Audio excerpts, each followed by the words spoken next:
The Umbral Carnival. Part 1. The Unraveling. Chapter 1. The Changed Man. I first noticed something was wrong when my husband flinched. It happened on a Tuesday morning in late September, 3 weeks after the eclipse that had drawn tourists and astronomers to our small Oregon town. I was reaching across our breakfast table, the same oak table where we'd shared coffee every morning for 8 years, to squeeze Caspian's hand. The gesture was as natural as breathing, a small intimacy that usually accompanied my morning ritual of scanning his face for signs of the depression that sometimes shadowed him like weather. But Caspian jerked his hand away as if my touch had burned him. Not the reflexive withdrawal of someone startled, but something more disturbing. The recoil of someone encountering a completely foreign sensation. He stared at his own hand with the bewildered expression of a person trying to remember a word in a language they'd once been fluent in. His dark eyes, usually so expressive, showed only mild confusion, as if he were working through a particularly abstract mathematical problem. Sorry. He said, his voice carrying the same polite distance he might use with a grocery store clerk. I was distracted. I knew distraction. As a memory researcher at Portland State University, I'd spent the better part of a decade studying how trauma affected recall, watching patients struggle to piece together fractured recollections of car accidents, childhood abuse, combat experiences. I'd seen every variation of psychological distance, every way the mind protected itself from unbearable truths. This was different. This was someone who remembered everything but felt nothing. Distracted by what? I asked, keeping my voice light, despite the cold weight settling in my stomach. Caspian considered this with the same distant attention he'd been giving his scrambled eggs. I'm not sure. I was thinking about us, about this. He gestured between us, encompassing the breakfast table, our morning routine, the entire architecture of our shared life. Trying to remember why we do this. Eat breakfast? Touch each other. The words landed between us like stones dropped in still water. I watched the ripples of meaning spread, waiting for Caspian to laugh, to backtrack, to show some sign that he recognized how strange that sounded. Instead, he returned to his eggs with the methodical efficiency of someone completing a necessary task. Caspian, we touch each other because we're married, because we love each other. He looked up, and for a moment, I saw a flicker of something in his expression. Not recognition exactly, but the effort of someone trying to solve a problem with insufficient data. Yes. He said finally. I remember that we're married. I remember the wedding, the ceremony, our vows. I remember you saying you love me, and I remember saying it back. He paused, frowning slightly. But I can't remember why. The clinical part of my mind, the part that had written papers on dissociative disorders and post-traumatic stress, began cataloging symptoms. Emotional numbing, depersonalization, possible dissociative episode.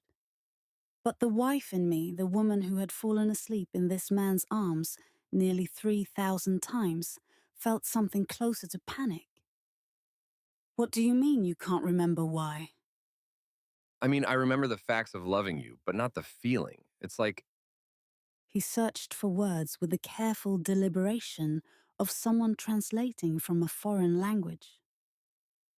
knowing that Paris is the capital of France without ever having been to France.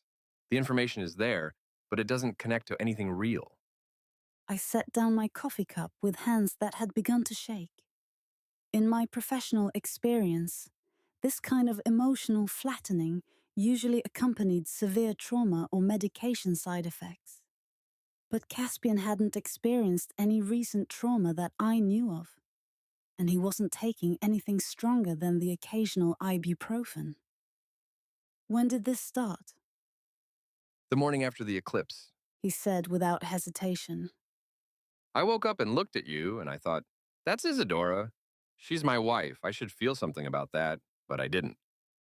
He tilted his head, studying my face with the detached interest of an anthropologist. You look upset. Is that because of what I'm telling you? Yes, Caspian. I'm upset because my husband just told me he can't remember why he loves me. I see. He nodded slowly, as if filing away this information for future reference. I'm sorry that upsets you. I don't want you to be upset, but I'm not sure how to help with that. The conversation continued in that vein for another 10 minutes, each exchange adding another layer to my growing horror. Caspian answered my questions with perfect honesty and complete emotional absence. He remembered our entire relationship history with encyclopedic accuracy. Our first date at the Botanical Gardens, the restaurant where he'd proposed, even the exact words of our wedding vows. But he described these memories like a historian discussing ancient civilizations, clinical and detached. When I asked if he wanted to work on our problems, he said, I want to be a good husband. If you tell me what that requires, I can try to do those things. when I asked if he missed feeling close to me, he said, I can't miss something I can't remember experiencing. when I asked if any of this frightened him, he said, Should it? I feel peaceful, uncomplicated. I thought you might prefer me this way. by the time Caspian left for his job at the architectural firm, I was sitting alone at our breakfast table, staring at my untouched eggs and trying to process what felt like the death of my marriage. Except my husband wasn't dead. He was something worse. He was a perfect replica of himself with all the emotional circuitry carefully disconnected. I called in sick to work and spent the morning pacing our house like a crime scene investigator, looking for clues to explain the inexplicable. Everything was exactly as it had been before the eclipse. Our wedding photos still lined the mantel. The card he'd given me for our last anniversary, to my heart's home, was still tucked into my jewelry box. The indentation of his head was still on his pillow. But the man who had left those traces was gone, replaced by someone who performed the role of Caspian Blackwood with technical proficiency and no emotional investment whatsoever. That evening, I decided to test the boundaries of my husband's condition. I made his favorite dinner, lamb with rosemary, roasted potatoes, the bottle of wine we'd been saving for a special occasion. I lit candles, put on the dress he'd always said made my eyes look like storm clouds, and waited. Caspian arrived home at exactly 6:15, as he had every workday for the past 8 years.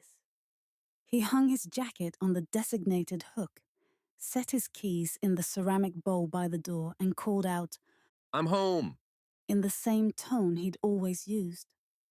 But when he entered the dining room and saw the elaborate spread, his response was pure politeness without recognition. This looks very nice. He said, the way someone might compliment a stranger's garden. What's the occasion? There is no occasion. I just wanted to do something special for you. That's thoughtful. He sat down and began eating with the same methodical efficiency he'd shown at breakfast. The lamb, which had previously been his favorite meal, something that made him close his eyes and groan with pleasure, might as well have been cardboard. He chewed, swallowed, and offered appropriate compliments about the seasoning and preparation. Do you remember, I said carefully, the first time I made this for you? It was our third date.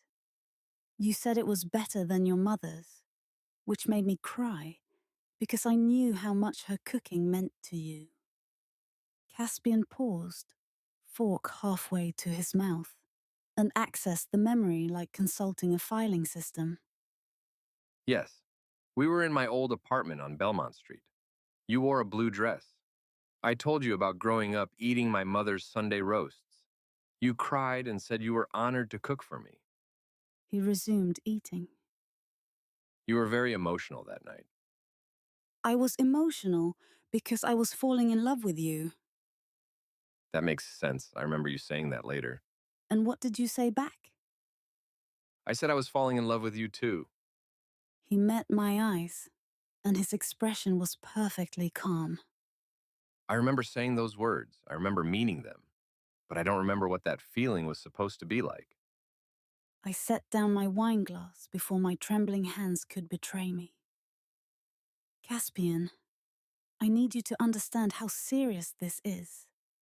You've lost the ability to experience love. That's not normal. That's not okay. But I haven't lost anything, have I? His tone was genuinely curious, not defensive. I remember loving you. I remember being happy with you. I remember all the facts of our relationship. The only thing that's changed is that I don't feel distressed anymore. Isn't that better? Distressed about what? About whether I was good enough for you. About whether you really loved me or were just settling. About whether I was fundamentally broken in some way that made me incapable of giving you what you needed. He took another bite of lamb, considering. All those anxieties are gone now. I can be a good husband without the emotional complications. The clinical part of my mind recognized this as a crucial piece of information. Caspian's emotional numbness wasn't random. It was specifically targeted at the feelings that had caused him distress. But the wife in me heard something much more terrifying. My husband describing our love as a problem he'd solved by simply turning off his capacity to feel it. Those emotional complications were part of what made our relationship real, I said. The vulnerability, the uncertainty, even the anxiety. That's what love looks like. If you say so.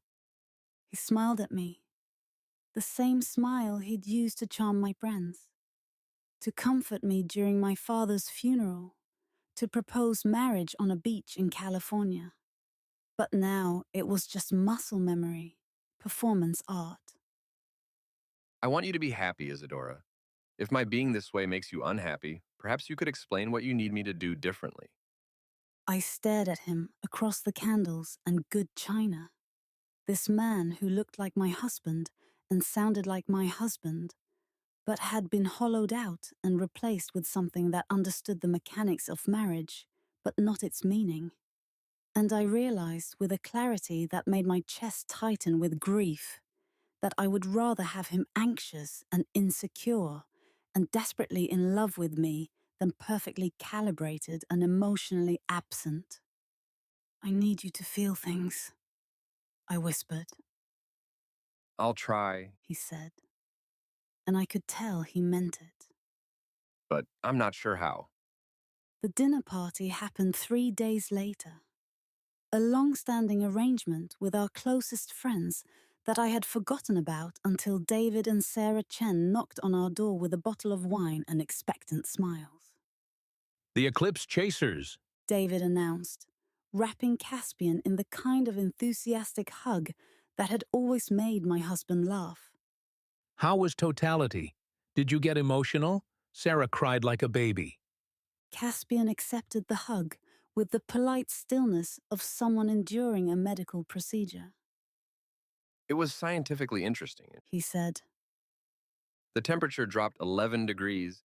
The birds stopped singing. I can understand why ancient cultures found it significant. David stepped back, his smile faltering slightly. That's very observational of you. But how did it feel? I mean, we're talking about one of the most awe-inspiring natural phenomena on Earth. I suppose it felt like watching a very elaborate documentary. Caspian said, seeming to give the question genuine consideration. Educational, but I can't say I felt awed. Sarah, a therapist with an ear for emotional subtext, caught my eye with a look of concern. Are you feeling okay, Caspian? You seem a little distant tonight. I'm fine, thank you for asking.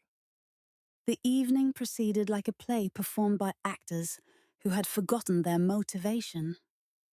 David told his usual stories: the disastrous fishing trip, the client who'd insisted on installing a hot tub in their living room, his ongoing battle with their neighbor's rooster.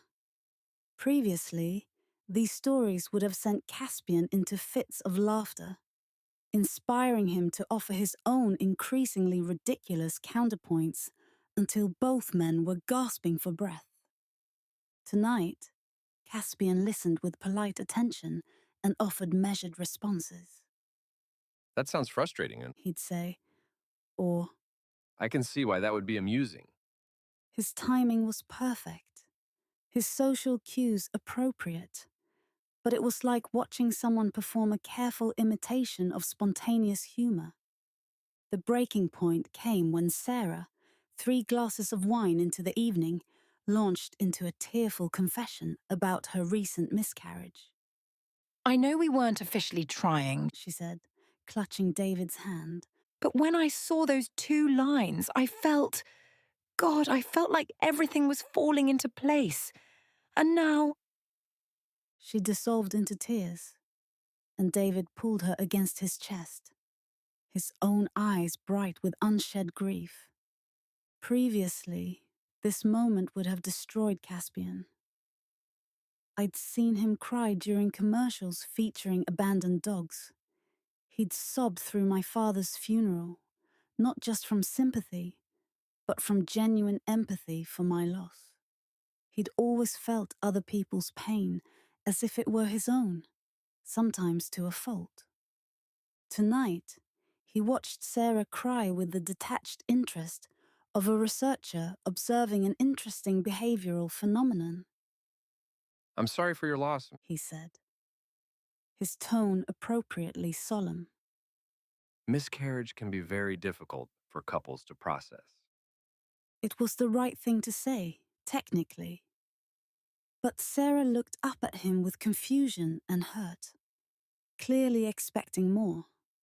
The warmth, the instinctive comfort, the shared grief that had made Caspian such a beloved friend. that's it? She asked. I just told you we lost a baby and you're giving me statistics. I'm not sure what else you'd like me to say. Caspian replied, genuinely puzzled. I understand that you're upset. I want to be supportive, but I don't have personal experience with pregnancy loss, so I can only acknowledge the difficulty you're experiencing. David stared at him. Dude, what the hell is wrong with you? This is Sarah we're talking about. You've known her for 6 years. You were at our wedding.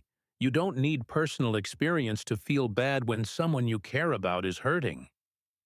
But I don't feel bad. Caspian said with the patience of someone explaining a simple concept to a child. I understand intellectually that your situation is unfortunate. I want to help if I can, but I can't manufacture emotions I don't have. The silence that followed was devastating. David and Sarah exchanged the kind of look that couples share when witnessing something deeply wrong. And I felt the last of my hope crumble into dust. Maybe we should go. Sarah whispered. They left 20 minutes later, after awkward goodbyes and promises to talk soon that everyone knew were lies. I found myself alone with my husband in our living room, surrounded by the debris of a friendship that had just died from emotional starvation. That didn't go well. Caspian observed. Did I say something inappropriate? You acted like their pain was an intellectual exercise. Isn't it? I mean, their grief doesn't change anything for me. I can be sympathetic without being affected. I stared at him, really looked at him for the first time since the eclipse, and realized I was looking at a stranger. Not just emotionally distant, but fundamentally altered in ways that went beyond psychology or trauma. This wasn't depression or dissociation or any condition I'd studied. This was something else entirely. "I'm going to bed," I said. All right, I'll clean up down here. I paused at the foot of the stairs. "Caspian? Yes? Do you miss them? David and Sarah? Do you miss feeling close to people?" He considered this with the same careful attention he'd given all my questions. I can't miss something I can't remember having. He said finally. But I do recognize that relationships used to feel more complicated. More urgent, I suppose. Now everything feels very calm. "And you prefer calm?" I think so, don't you? I climbed the stairs without answering, leaving my husband to tidy up the wreckage of our social life with the same methodical precision he brought to everything else. In our bedroom, I sat on the edge of our bed and tried to process what felt like the end of the world.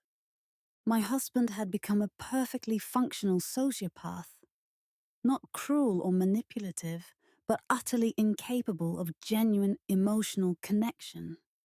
He performed the role of caring without actually caring about anything or anyone, including me. And the most terrifying part was how content he seemed with this transformation. The bedroom incident happened a week later. I had been watching Caspian for signs of change, cataloguing every interaction for evidence that whatever had happened to him might be temporary. I documented his responses to emotional stimuli like a researcher running experiments: sad movies, mild interest, old photo albums, accurate recall without sentiment. Our wedding video, clinical observation of past behavior. Nothing broke through the shell of his perfectly polite indifference. But physical intimacy, I reasoned, operated on a different level than emotional connection. Surely the body remembered what the mind had forgotten. Surely some spark of our old connection survived in the languages of touch and response that had sustained us through 8 years of marriage. I was wrong. When I initiated sex that night, Caspian participated with the same mechanical competence he brought to all his other husbandly duties. He knew all the right moves, the touches and rhythms that had always worked between us. But it was like being made love to by someone following a technical manual. Afterward, as we lay in the dark, I found myself crying silently into my pillow. Are you all right? Caspian asked, his voice carrying the mild concern of someone noticing that their dinner companion seemed unwell. "No," I whispered. "I'm not all right." Is there something I can do? Was my performance unsatisfactory? The word performance hit me like a physical blow. "It wasn't unsatisfactory," I said carefully. "But it wasn't. It wasn't you. It was like sleeping with someone who'd studied how to have sex but had never actually wanted anyone." Caspian was quiet for a moment, processing this information. I remember wanting you. He said finally. I remember feeling desire, feeling excited by your touch. But I can't remember what that sensation was like. When I touch you now, it's pleasant enough, but it doesn't create any particular urge or satisfaction. "So you're just going through the motions?" I suppose so. But isn't that sufficient? I can still give you physical pleasure. I can still fulfill my obligations as a husband. Obligations. The word hung between us like a death sentence. "Caspian, I don't want you to sleep with me out of obligation." Then what would you prefer? The question was asked with such genuine puzzlement that I found myself struggling to answer. How do you explain desire to someone who can't remember feeling it? How do you describe the difference between mechanical satisfaction and genuine intimacy to someone who no longer has access to the latter? "I want you to want me," I said finally. I want you to touch me because you can't help yourself. Because you love me so much that not touching me feels like holding your breath, That sounds very intense. he said thoughtfully. I can't imagine feeling that way about anything, and it sounds rather overwhelming. It was overwhelming, but it was also beautiful. If you say so. He shifted beside me, and I felt him settling into sleep with the easy relaxation of someone with no emotional burdens to process. I'm sorry I can't give you that feeling anymore, Isadora. But perhaps this version of me will be easier to live with. I lay awake long after his breathing evened out, staring at the ceiling and trying to comprehend the magnitude of what I'd lost. It wasn't just that Caspian couldn't love me, it was that he didn't understand why anyone would want to be loved. He'd traded away not just his capacity for emotion, but his comprehension of why emotions mattered. I was married to someone who would never again feel the desperate need to call me just to hear my voice, who would never surprise me with flowers because he was thinking about me, who would never lose sleep worrying about our future together. He would be reliable, considerate, and utterly absent from our relationship in every way that mattered. And he genuinely believed this was an improvement. The next morning, I called in sick again and spent the day systematically searching our house for some clue, some explanation for my husband's transformation. Depression didn't work this way. I'd seen severe cases, and they didn't produce this kind of targeted emotional lobotomy. Brain injury was possible, but Caspian showed no other neurological symptoms. Medication interactions, hormonal imbalances, even rare psychological conditions, none of them fit the specific pattern of his changes. I found what I was looking for in the drawer of his nightstand, tucked beneath a stack of photography magazines. A leather-bound journal I'd never seen before. The early entries painted a picture of depression and self-doubt that made my chest ache with recognition. Caspian had been struggling for months with feelings of inadequacy, convinced that he was fundamentally broken in ways that made him unworthy of love. He wrote about watching me with other couples and feeling like he was performing a role he didn't understand, mimicking the behaviors of people who possessed some essential emotional capacity he lacked. June 15th. Watched Isadora laugh at David's joke tonight and felt nothing. Not jealousy, not amusement, not connection. Just observed it happening like watching actors on a screen. Sometimes I think she'd be happier with someone who actually knows how to feel things. July 2nd. Tried to tell Isadora about the emptiness today, but how do you explain that you're not sure you've ever really loved anyone? That maybe you're just very good at imitating love? She deserves someone real. August 8th. The numbness is getting worse. It's like living inside a glass box. I can see emotions happening around me, but I can't access them. Maybe I never could. Maybe I've been faking it so long, I forgot it was supposed to be real. Page after page of similar entries, documenting Caspian's growing conviction that his emotional responses were somehow counterfeit, that he was deceiving everyone around him by pretending to feel things he didn't actually experience. I recognized the depression talking, the way severe mental illness could convince someone that their most genuine feelings were lies. But the final entry, dated the morning of the eclipse, made my blood run cold. August 21st. The carnival appeared overnight in Miller's Field, just like the stories said it would. I'm going to visit them today. The barker I spoke to last night promised they could take away the burden of pretending to feel things I don't understand. They said I could keep all my memories, all my knowledge of our life together, but remove the obligation to fake emotions I've never really felt. Maybe if I give away this broken part of myself, Isadora and I can finally have the marriage she deserves. One where she doesn't have to carry the weight of loving someone who doesn't know how to love back. I'll still remember our life together, still be a good husband. I just won't have to perform feelings anymore. Transaction successful. Worth every memory of warmth. The last line was written in different ink, as if added later. Beneath the journal, I found a ticket stub made of what looked like pressed shadow. When I held it up to the light, it seemed to absorb the illumination rather than reflect it.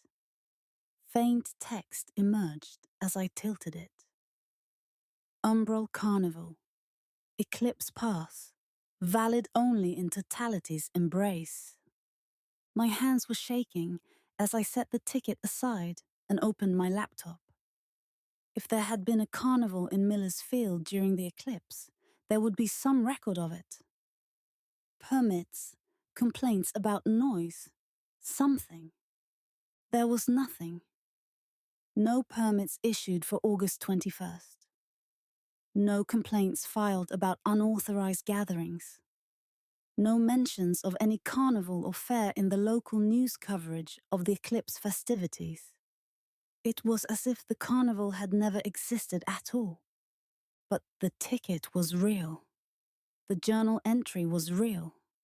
And most importantly, the absence of my husband, the real Caspian, the man who'd loved me so desperately it sometimes kept him awake at night, was devastatingly, undeniably real. I sat in our bedroom, surrounded by the remnants of my marriage, and began to understand that I was dealing with something far beyond the scope of conventional medicine or psychology. My husband had somehow traded away his capacity for love, and I was going to find out how to get it back. Chapter 2. The Investigation. The videos on Caspian's phone told a story that broke my heart in ways I hadn't thought possible. I found them 3 days after discovering the journal. During another systematic search through our shared life, his phone contained months of mundane recordings, architecture projects, random thoughts, videos of me cooking or reading that he'd taken without my knowledge. The kind of casual documentation that lovers do without thinking, small offerings of attention and affection. But the timestamp revealed a devastating before and after narrative. August the 19th, 2 days before the eclipse. A video of me attempting to assemble a bookshelf, swearing creatively at the instructions while Caspian's laughter bubbled behind the camera. You realize you're holding that upside down. His voice said, warm with the kind of affectionate amusement that comes from knowing someone deeply. When I looked up and stuck my tongue out at him, he laughed harder, a sound so genuine and full of love that watching it now made my chest feel hollow. August 22nd, 1 day after the eclipse. A video of me making the same frustrated faces over a different furniture project, the new coffee table we'd bought for the living room. But this time, Caspian's voice behind the camera was different. Observational rather than warm, like a nature documentarian recording interesting animal behavior. Isadora appears to have difficulty with spatial reasoning. He said with clinical detachment. When I looked up this time and smiled at him, his response was silence. Just the sound of the phone recording nothing where laughter should have been. I watched both videos 3 times, then sat on our bathroom floor and sobbed until my ribs ached. The contrast was devastating, but it was also evidence. Whatever had happened to Caspian wasn't gradual or subtle. It was a complete severing that had occurred in a single day. The eclipse. The carnival. The transaction he'd written about in his journal. I called Dr. Martinez that afternoon. I need to bring Caspian in for a consultation, I told our family physician, a woman who'd been treating us both for 6 years. He's experiencing some unusual symptoms. What kind of symptoms? How do you explain supernatural emotional surgery to a medical professional? Severe emotional flattening, Complete loss of empathetic response, but no other cognitive changes. His memory is perfect. His reasoning is intact. Any recent trauma? Medication changes? No trauma that I'm aware of. No medications. Could be depression, though the presentation sounds unusual. Can you bring him in tomorrow? The appointment went exactly as I'd expected. Caspian answered all of Dr. Martinez's questions with polite cooperation and no insight into his condition. He acknowledged that his emotional responses had changed, but didn't seem concerned about it. I feel more peaceful now, he told her. Less complicated. Isadora seems to think this is a problem, but I'm not sure why. Dr. Martinez ran him through a battery of tests. Cognitive function, neurological reflexes, basic psychological screening. Everything came back normal, except for what she delicately termed emotional responsiveness concerns. I'd like to refer you to a psychiatrist, she said. Dr. Chen specializes in mood disorders. If you think it's necessary. Caspian said, with the same tone he might use to agree to a teeth cleaning. After he left the room to schedule the appointment, Dr. Martinez pulled me aside. Isadora, I have to ask, has there been any domestic violence in your relationship? Sometimes victims develop emotional numbing as a protective mechanism. No, I said quickly. Nothing like that. Caspian has never been violent. What about infidelity? Major stressors? Financial problems? None of those things. Dr. Martinez, what if I told you this change happened overnight? Literally from one day to the next. She frowned. That would be very unusual for any psychological condition I'm familiar with. Brain injury could cause sudden personality changes, but his scans are normal. Severe trauma could trigger dissociation, but you'd expect to see other symptoms. What if it's something outside conventional medicine? Her expression became carefully neutral. The look medical professionals get when patients venture into alternative territory. Isadora, I know you're scared and looking for answers, but unusual presentations of known conditions are much more likely than unknown conditions entirely. I wanted to show her the ticket stub, tell her about the carnival, make her understand that we were dealing with something far beyond the scope of traditional psychology. But I could already see her mentally categorizing me as a stressed spouse, looking for exotic explanations for ordinary mental illness. The psychiatry referral is a good idea, I said instead. That evening, I tried a different approach with our friends. Sarah answered her phone on the second ring, her voice cautious. We hadn't spoken since the disastrous dinner party, and I could hear her uncertainty about why I was calling. I need to ask you something about that night at our house, I said, without preamble. About Caspian. Isadora, I don't think Please, just answer this. Had you noticed anything different about him before that evening? A long pause. You mean the way he's been acting lately? The distance? How long have you noticed it? Since the eclipse, I guess. Maybe a little before. David thought it was just work stress, but I've been worried. As a therapist, I've seen depression present in different ways, but Caspian's behavior is... She trailed off. Is what? It's like he's forgotten how to care about people. Not that he's choosing not to. Like he literally can't remember what caring feels like. I closed my eyes, relief flooding through me. At least I wasn't imagining it. Sarah, I need you to think carefully. The dinner party where you told us about the miscarriage. How did Caspian respond? He gave me statistics about miscarriage rates and said he was sorry for my loss, but it was like he was reading from a manual on appropriate responses. There was no warmth behind it. And before the eclipse? How would he have responded to something like that? Sarah was quiet for a long moment. He would have cried, she said finally. Caspian always cried when people he loved were hurting. He would have hugged me and probably would have called you that night to make sure you were okay, because he'd be worried about how my pain was affecting you. But now... Now he responds to emotional situations like a very polite robot. He says the right things, but there's nothing behind it. It's honestly kind of terrifying. That word, terrifying, validated everything I'd been feeling.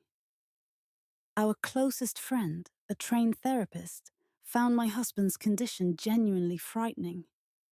Sarah, if I told you something that sounds impossible, would you listen? Of course. Caspian visited something during the eclipse. Some kind of carnival. And I think whatever happened there changed him. Fundamentally. Another long pause. A carnival?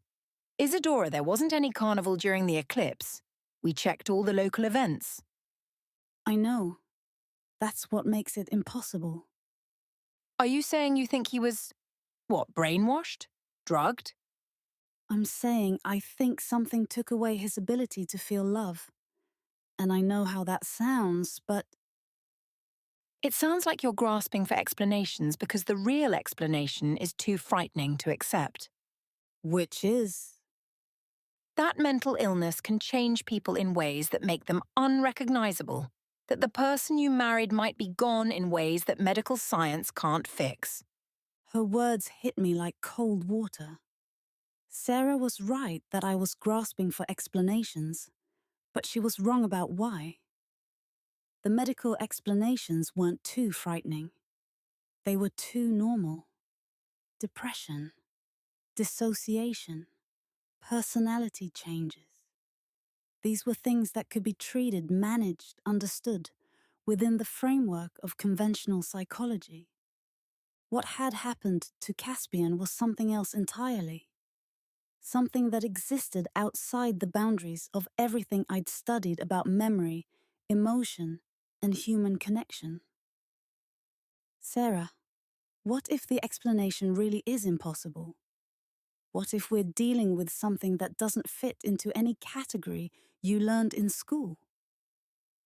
Then you're talking about a psychotic break. And if that's the case, you need to get Caspian help immediately. I hung up, feeling more isolated than ever. Everyone who cared about us was going to pathologize what I was discovering, trying to fit the supernatural into familiar categories, rather than accepting that some things existed beyond the boundaries of normal human experience. But I had one more avenue to explore.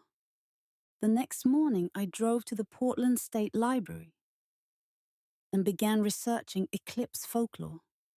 If the carnival was real, if it had appeared during other eclipses, there would be traces, stories, legends, historical accounts that mentioned impossible things happening during moments when the sun went dark. It took me 6 hours of digging through digitized historical archives, but I finally found what I was looking for. A ship's log from 1878, documenting a total solar eclipse visible from the Oregon coast. Several of the crew visited a peculiar fair that appeared in the town during totality. Upon their return, they were much changed. Samuel can no longer weep for his dead child, though he recalls every detail of her short life with painful precision. Thomas speaks of his wife as if she were a pleasant acquaintance, rather than the woman he once claimed would die for. The ship's doctor can find nothing wrong with them, yet they are not the men who went ashore. A newspaper clipping from 1919, filed under Eclipse Day Curiosities. Mrs. Eleanor Whitmore returned from the traveling exhibition that appeared during yesterday's eclipse, reporting that she could no longer recall what joy felt like, though she remembered being happy. Her husband states She speaks of their children with perfect recollection, but no maternal warmth. The exhibition departed with the return of sunlight, leaving no trace of its presence. A diary entry from 1979, part of a collection donated by the family of a woman named Clara Whitmore, presumably Eleanor's descendant. The carnival took something from me that I didn't realize I was trading. I can remember loving my children, but I can't remember what that love felt like. I watch other mothers embrace their babies, and I understand that I should feel something. But it's like trying to remember a language I once spoke fluently. Page after page of similar accounts, scattered across more than a century of Eclipse records. Always the same pattern. People visiting a mysterious carnival or fair during totality, returning emotionally severed from their most important relationships, while retaining perfect factual memory of those connections. The carnival was real. It had been appearing for generations, harvesting human emotional capacity like some kind of impossible crop. And if the pattern held, it would appear again during the next total solar eclipse. I had 18 months to figure out how to get my husband back. Chapter 3. The Historical Trail. Finding Clara Whitmore took me 3 weeks of determined genealogical detective work. The diary entry from 1979 had been donated to the Oregon Historical Society by a Margaret Whitmore Collins, Clara's daughter, according to the archive records. It took another week to track down Margaret's current address in Salem. The woman who answered the door looked to be in her early 60s, with graying brown hair and the cautious expression of someone who'd grown accustomed to managing difficult situations. Mrs. Collins, my name is Isadora Blackwood. I'm a researcher studying historical accounts of eclipse phenomena, and I found a diary entry that mentioned your mother, Clara. I was hoping you might be willing to speak with me about her experiences. Margaret's expression shifted from caution to something more complex. Recognition, perhaps, or resignation, You're here about the Eclipse Carnival. she said. It wasn't a question. You know about it. I lived with its aftermath for 43 years. Come in. Margaret's living room was filled with family photos. But as she led me to the couch, I noticed something strange about their arrangement. The pictures seemed carefully curated, showing moments of celebration and connection. But there was something performative about them, as if they were trying too hard to demonstrate love rather than simply capturing it. My mother visited the carnival during the 1979 eclipse. Margaret said without preamble. She came back different. Not obviously different. She still took care of us, still did all the things mothers are supposed to do, but it was like she was following a manual rather than feeling any natural affection. How old were you when it happened? 12. Old enough to notice that something fundamental had changed, but too young to understand what it was. Margaret picked up a photo of herself as a teenager, standing next to a woman who must have been Clara. Both were smiling, but there was something hollow about Clara's expression, as if the smile were painted on. She never hugged us again after that day. Not really. She would go through the motions when the situation seemed to require it, but there was no warmth behind it. Did she talk about what happened at the carnival? Only once, when I was in college. I asked her directly why she seemed so distant, why she acted like she was babysitting us rather than raising us. She told me about the trade. My pulse quickened. What kind of trade? Margaret was quiet for a long moment, studying the photo in her hands. She said the carnival barkers could take away emotional pain. She'd been struggling with what we would now call postpartum depression. This was her fourth child, my youngest brother, and she was overwhelmed. The idea of not feeling so constantly anxious and sad was appealing.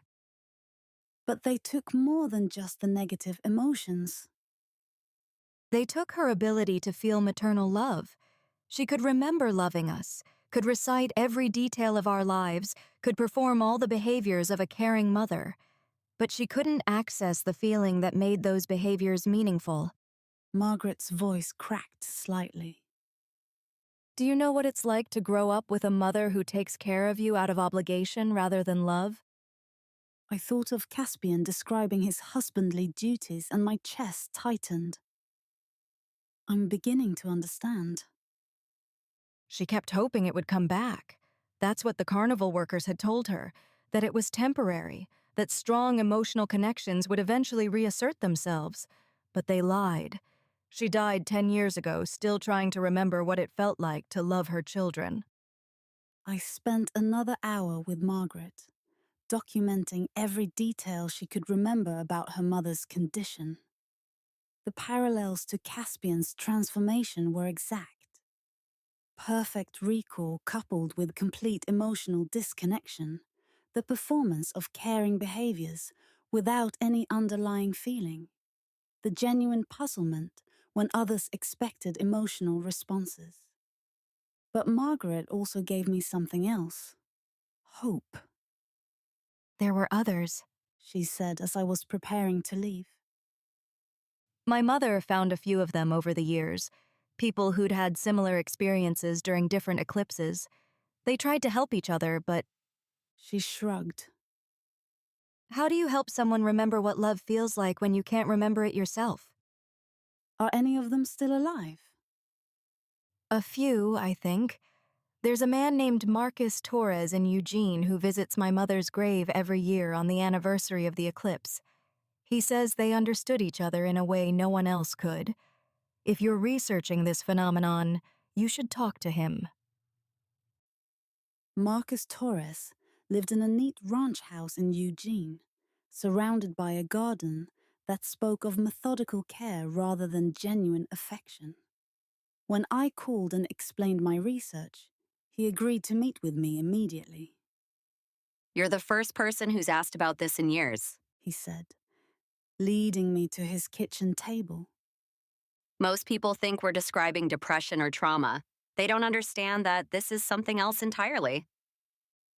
Marcus was in his 70s, with silver hair and the careful bearing of someone who'd learned to navigate social situations without the emotional roadmap most people took for granted. Like Caspian, he seemed perfectly pleasant and utterly absent. Tell me about ND1, I said. Total solar eclipse crossed Mexico and passed through Hawaii. I was living in Cabo at the time, working for a resort company. The carnival appeared on the beach during totality. Beautiful thing, looked like it was made of moonlight and shadow. What did you trade?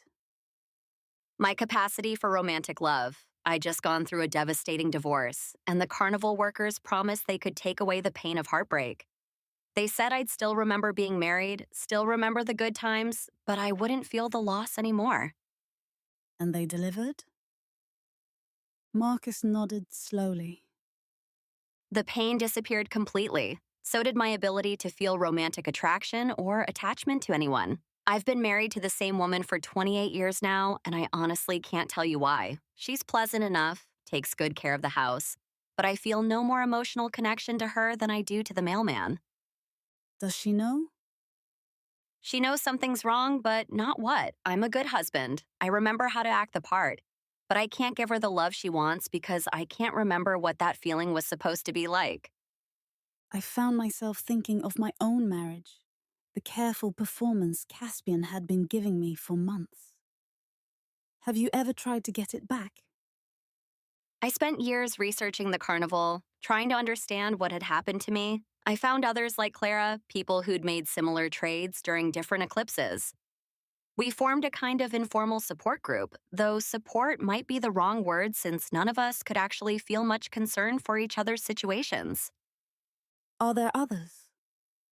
A few. There's a woman in Portland who lost her capacity for friendship during the 2017 eclipse.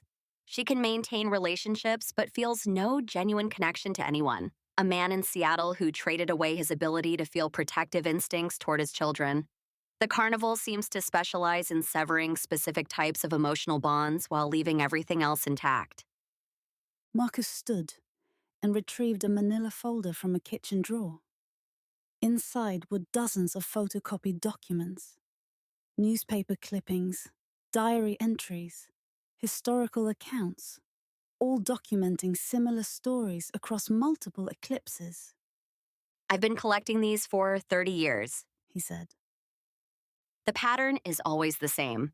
The carnival appears during totality, offers to remove emotional pain, and people trade away their capacity for love without understanding the full cost. Have you figured out how to reverse it? No, but I've learned some interesting things about the carnival itself. He pulled out a hand-drawn map showing eclipse paths across North America, with red dots marking locations where the carnival had been reported. It follows the totality zones, appearing anywhere the eclipse lasts longer than 2 minutes. The longer the totality, the more elaborate the carnival becomes. What's the longest totality on record? The 2024 eclipse that crosses Texas will have over 4 minutes of totality in some locations. If my theories are correct, that eclipse will produce the most powerful manifestation of the carnival in decades. I studied the map, tracing the path of the 24 eclipse with my finger. What happens during a powerful manifestation? More games, more complex trades, more opportunities to win back what was lost, but also more danger. The carnival feeds on emotional energy. The more powerful the emotions it harvests, the stronger it becomes. Marcus leaned forward, and for the first time in our conversation, I saw something that might have been intensity in his expression, or maybe just the memory of what intensity used to feel like. Isadora, if you're planning to try to recover what your husband lost, you need to understand the stakes. The carnival doesn't just take emotional capacity, it feeds on it. Every trade makes it stronger, more able to harvest from the next person who visits. If you're going to challenge it, you need to be prepared for the possibility that you'll lose more than you gain. What would you do if you were in my situation? Honestly, I'd learn to live with the loss. Your husband can still be a functional partner, even without the ability to love you. It's not what you wanted, but it's safer than risking everything to get back something that might be gone forever. I looked at this man who'd spent 30 years in a marriage without love, who'd built a life around the absence of connection, and I felt a cold certainty settle in my chest. I would not become Marcus Torres. I would not spend the next 3 decades in a relationship that was technically functional, but emotionally hollow, even if it meant risking everything. Even if the attempt destroyed me, I had to try to get Caspian back. The 24 eclipse, I said. When exactly will it cross the United States? April 8th, the path of totality enters Texas around 1:30 p.m. local time. I had 7 months to prepare for the most important gamble of my life. The support group met monthly in the basement of a Unitarian church in Portland. Marcus had given me the details reluctantly, warning me that it might be more depressing than helpful. We call ourselves the Severed. He'd said. Not very cheerful, but it's accurate. There were 8 of them when I attended my first meeting, sitting in a circle of folding chairs that reminded me uncomfortably of addiction recovery groups. The difference was that these people weren't trying to recover from something they'd done.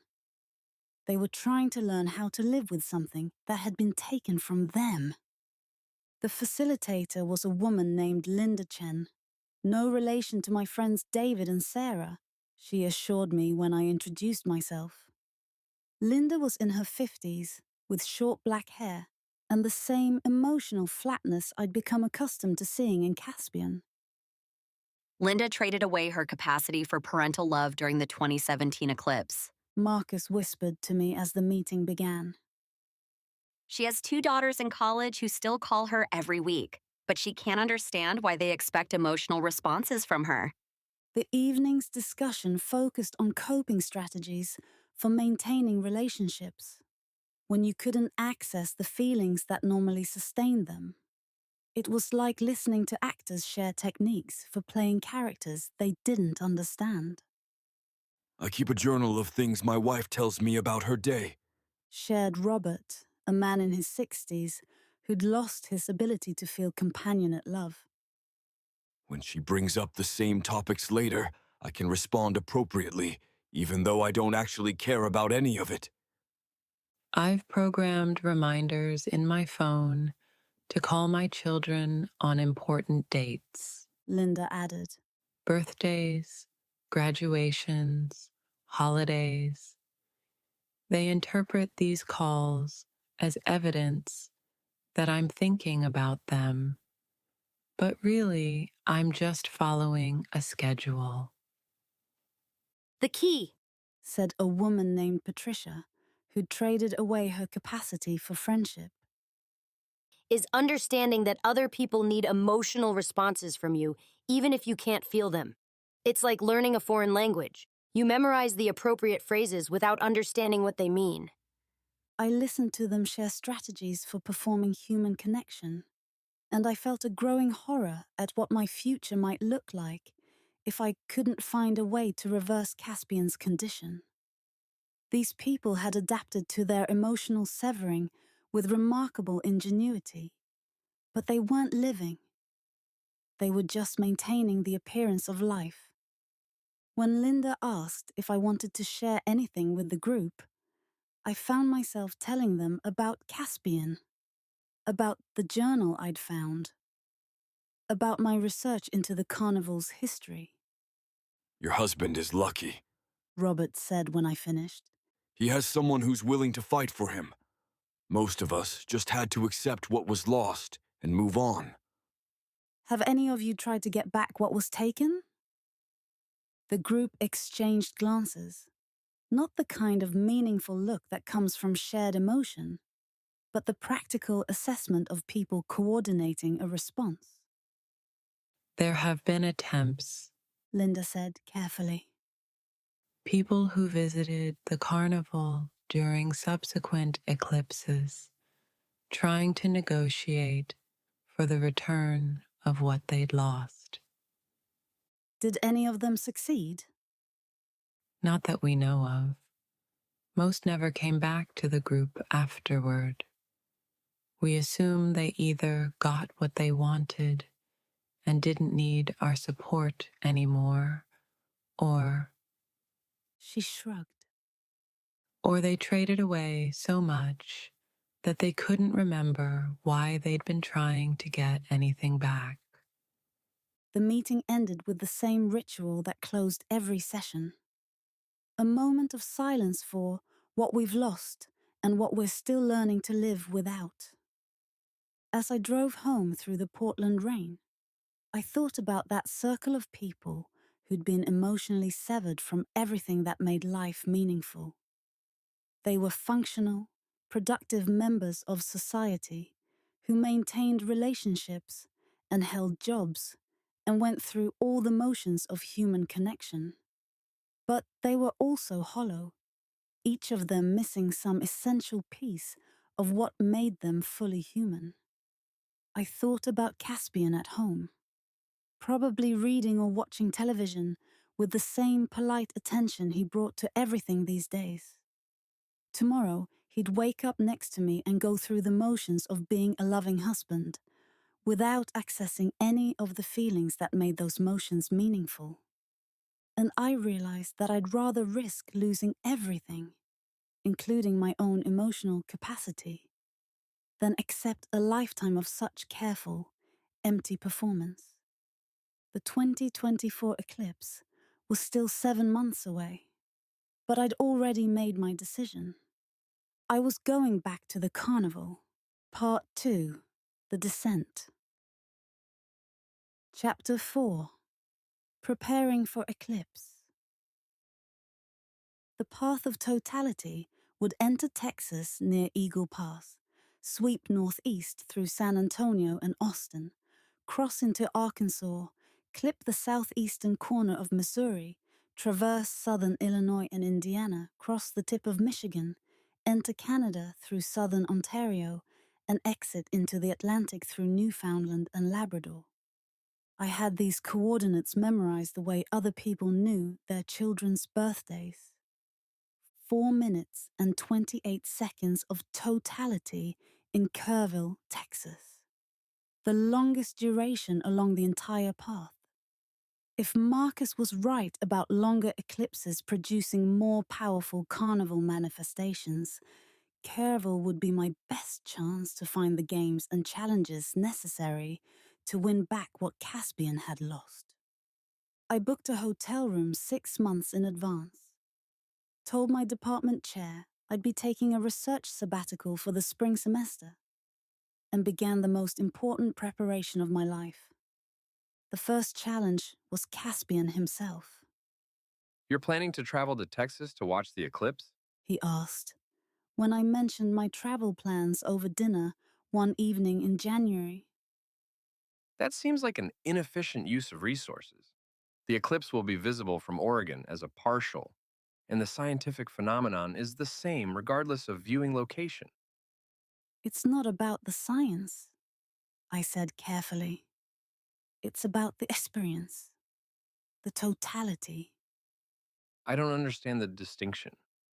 Of course he didn't. The Caspian I'd married would have booked the trip himself, would have been researching eclipse photography techniques and planning romantic picnics under the shadow of the moon. This version of him saw no difference between witnessing one of nature's most awe-inspiring phenomena and watching educational television. Would you like to come with me? I asked, though I already knew the answer. I don't see the point. If you want to document the eclipse for research purposes, I'm sure there will be adequate video coverage available afterward. What if I want you there, because I want to share the experience with you? He considered this with the same careful attention he brought to all my requests. If you need me there for practical reasons, carrying equipment, driving, assistance with documentation, I can certainly help. But I should warn you that you might find my presence unsatisfying. I'm not likely to have the emotional responses you're probably expecting. The casual way he discussed his own emotional absence was almost worse than the absence itself. He'd become a perfectly functional machine that could analyze and respond to my needs without experiencing any personal investment in meeting them. I'll go alone, I said. That's probably for the best. I spent February and March immersing myself in every piece of folklore, historical documentation, and first-hand account I could find about eclipse carnivals. The Portland State Library became my second home as I combed through digitized historical archives from across the globe. The pattern was remarkably consistent across cultures and centuries. Solar eclipses had always been associated with supernatural phenomena, not just ancient fears about dragons eating the sun, but specific documented accounts of impossible things appearing during totality.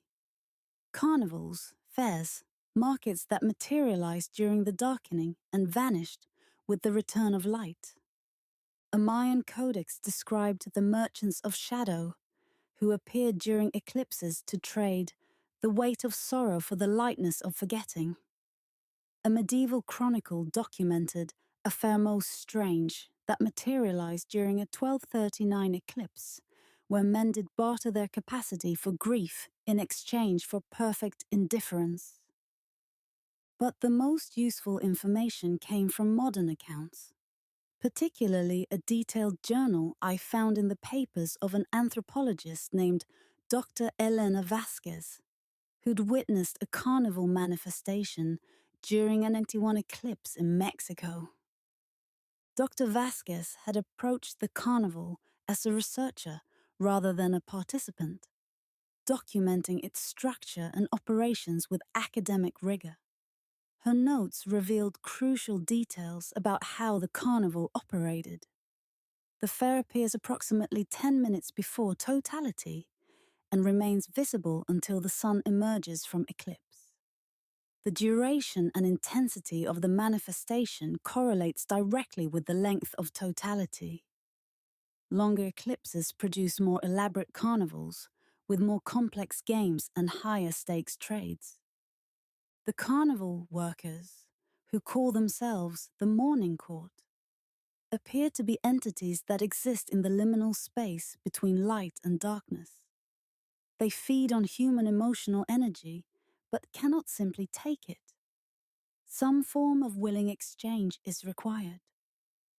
However, the terms of these exchanges are deliberately obscured, and participants rarely understand the full cost of what they're trading until after the transaction is complete.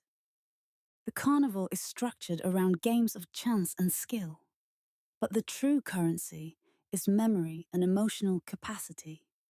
Visitors can trade painful memories for supernatural abilities, emotional attachments for enhanced perception, or specific types of love for power over other forms of feeling.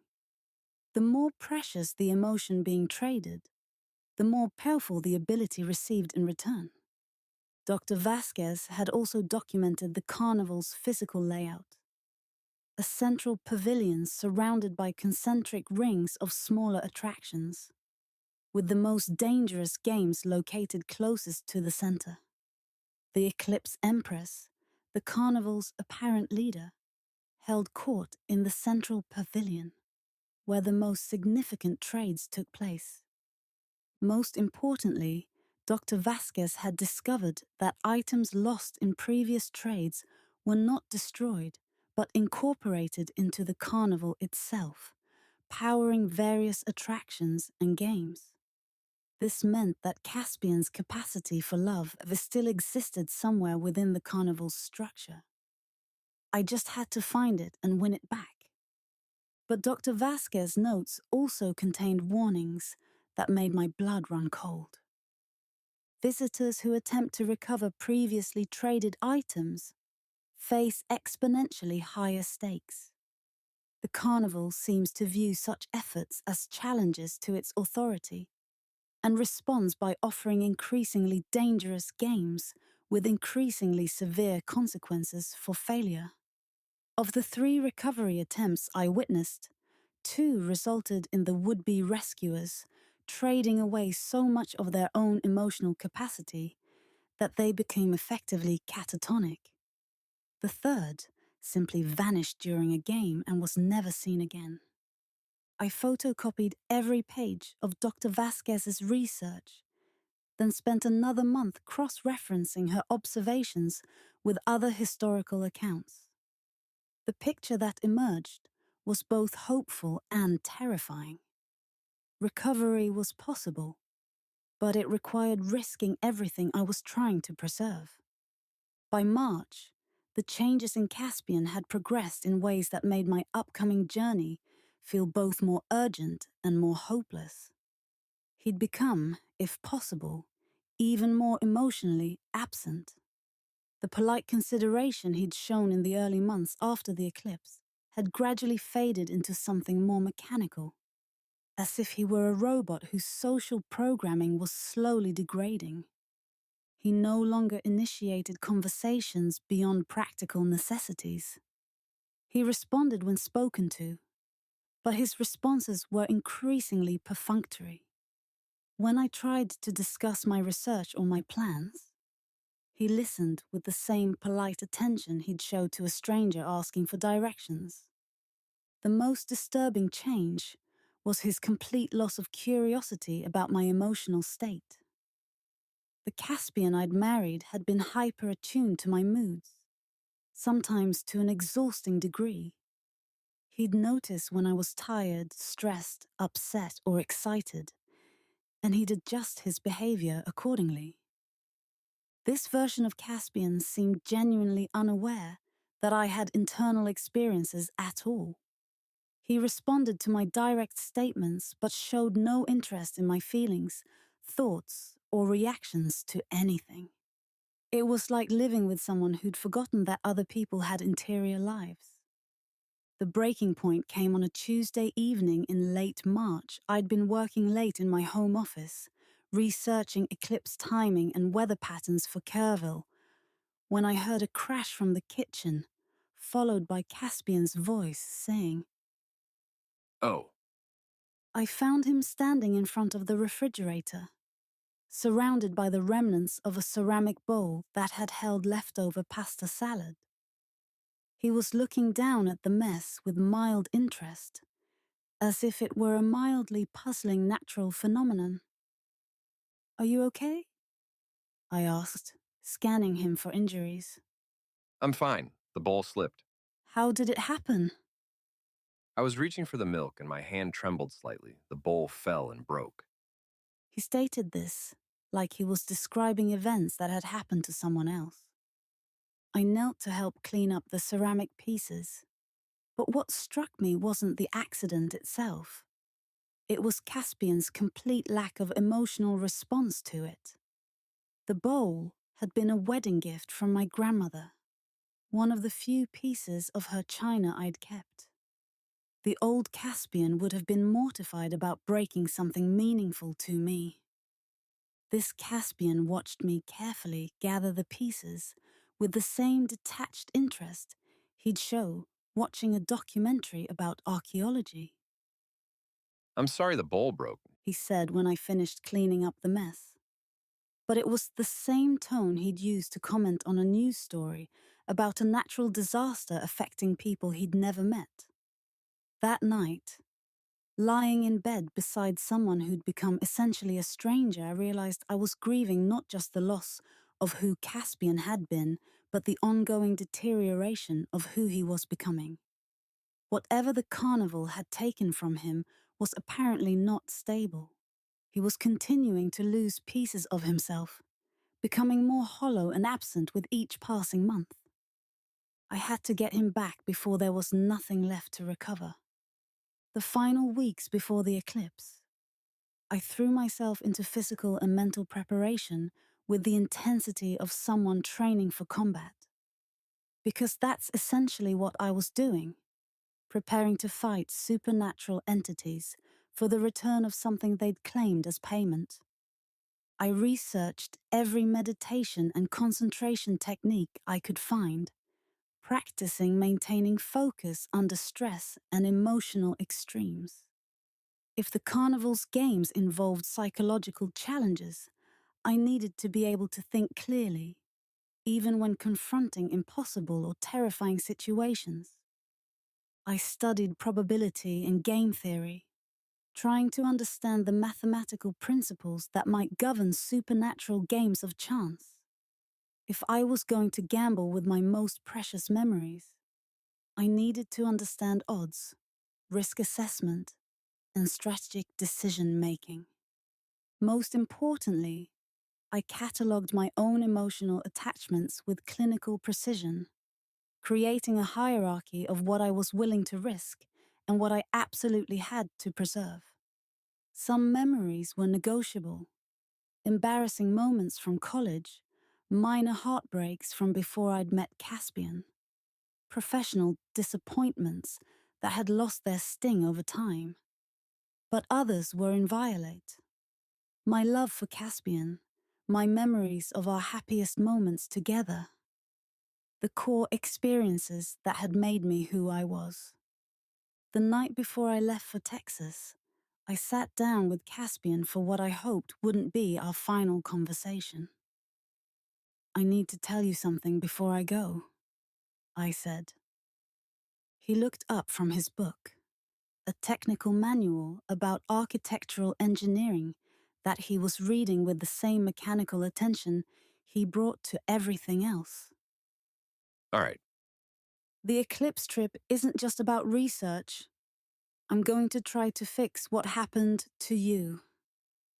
Fix what specifically? Your ability to feel emotions, to love people, to experience joy or sadness or any of the feelings that used to make you, you. He considered this information with his characteristic dispassion. I don't feel broken, Isadora. I feel peaceful, uncomplicated. I thought we'd established that you're the one who has a problem with my current state. Caspian, do you remember what it felt like to love me? I remember the fact of loving you. I remember that it was important to me. But I can't recall the sensation itself. Don't you want to remember? Don't you miss being able to feel connected to other people? I can't miss something I can't remember experiencing. He closed the book and gave me his full attention, which somehow made the conversation feel even more heartbreaking. Isadora, if this trip is an attempt to restore something I've lost, I should tell you that I'm not sure I want it back. What do you mean? From what I can observe of other people's emotional experiences, feelings seem to cause significant distress. People cry, worry, become anxious about losing things they love. I don't experience any of that distress.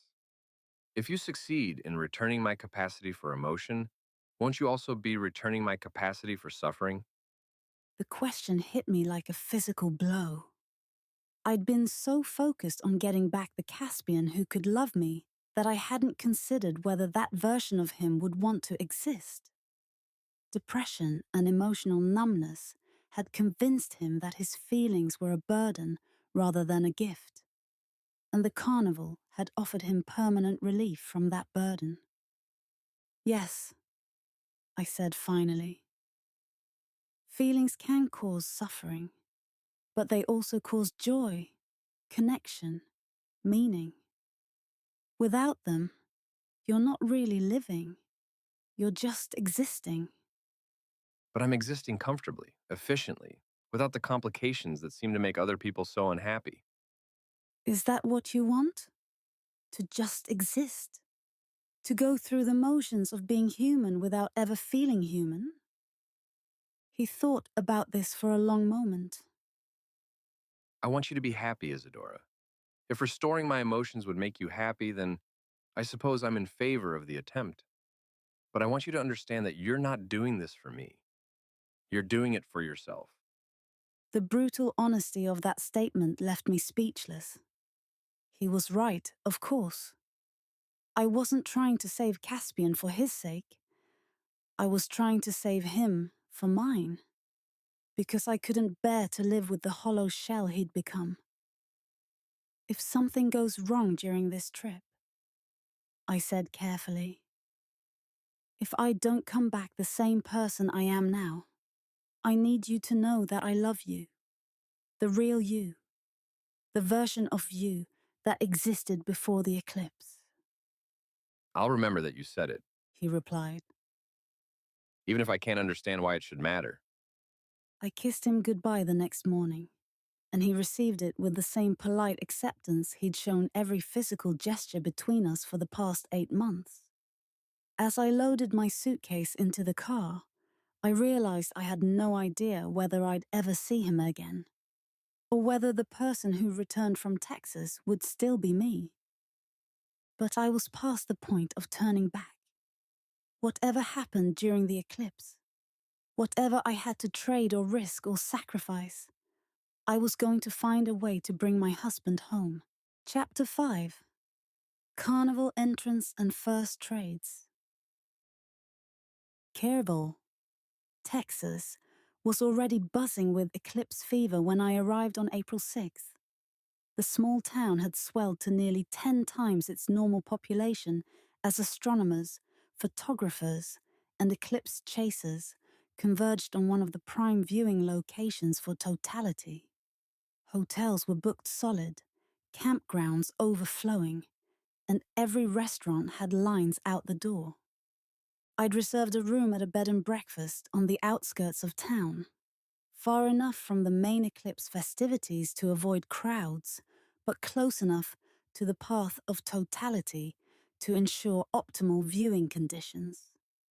The proprietor, a cheerful woman named Betty Sue, was full of excitement about the once-in-a-lifetime event happening in her backyard. Isn't it amazing? She gushed as she showed me to my room. All these people traveling thousands of miles just to see our little piece of Texas. The weather forecast is perfect too. Clear skies and no wind. It's going to be magical. If she only knew, I thought. I spent April 7th scouting locations and making final preparations.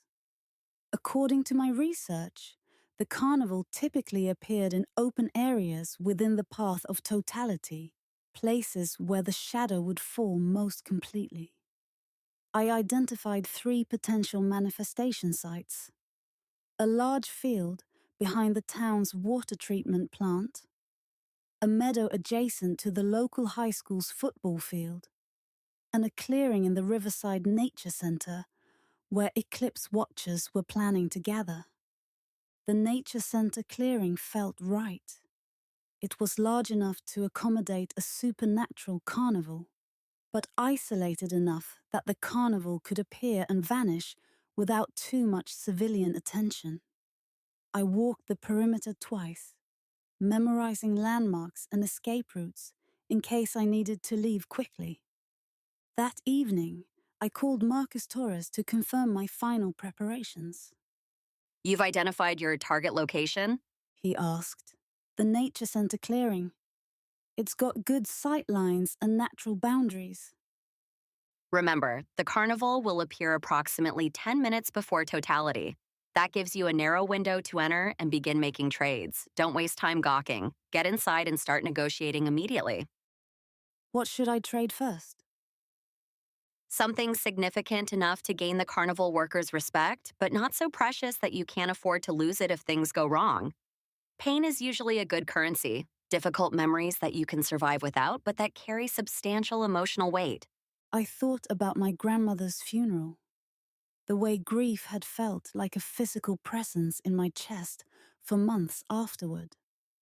It was genuine pain, but it was also pain I'd processed and integrated. Losing that memory wouldn't destroy me, but it carried enough emotional intensity to serve as valuable currency. Remember, Marcus continued, the carnival workers aren't evil exactly, but they're not human either. They don't understand why we value emotional connections, so they won't be moved by pleas for mercy or appeals to compassion. Approach them like you're negotiating a business contract, not trying to make friends. and if I can't find what I'm looking for, Then get out before you lose something irreplaceable. It's better to go home empty-handed than to become another member of the severed. April 8th dawned clear and warm, with the kind of crystalline sky that made eclipse watchers weep with relief. I spent the morning reviewing my notes and meditating, trying to achieve the mental clarity I'd need to navigate whatever challenges awaited me. First contact began at 12:20 p.m. local time, when the moon took its first bite out of the sun. I was positioned at the edge of the Nature Center clearing, surrounded by hundreds of other eclipse watchers who had no idea they were about to witness something far stranger than a solar eclipse. As the moon continued its journey across the solar disk, the quality of light began to change in ways that had nothing to do with simple dimming. Colors became more saturated, shadows sharper, and the air itself seemed to thicken with anticipation. At 1:20 p.m., with totality still 12 minutes away, I saw the first signs of the carnival's arrival.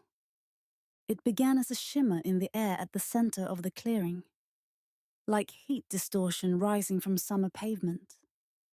But instead of dispersing, the shimmer began to coalesce, taking on substance and structure. The other eclipse watchers, focused on the sky and their cameras, didn't seem to notice that reality was quietly reshaping itself in their peripheral vision.